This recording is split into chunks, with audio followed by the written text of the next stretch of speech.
यज्ञार्थात् कर्मणोऽन्यत्र लोकोऽयं कर्म बन्धनः तदर्थं कर्म कौन्तेय मुक्तसङ्गः समाचर। यज्ञार्थात् कर्मणः अन्यत्र लोकः अयं कर्म बन्धनः तत् अर्थं कर्म कौन्तेय मुक्तसङ्गः समाचर। यज्ञार्थात् कर्मणोऽन्यत्र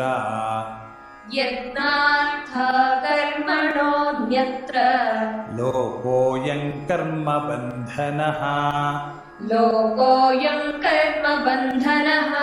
तदर्थं कर्म कौन्तेय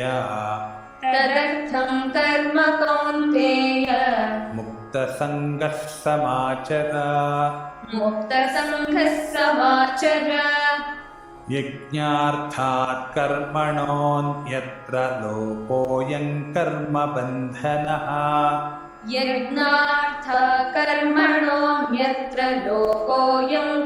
बन्धनः तदर्थं कर्म कौन्तेय मुक्तसङ्गः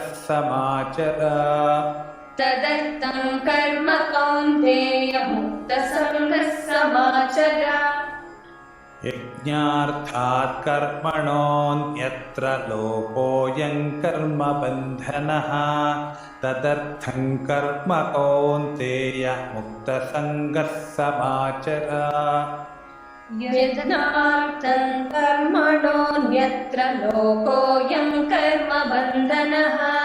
तदर्थं कर्म कौन्तेय मुक्तसङ्गः समाचर।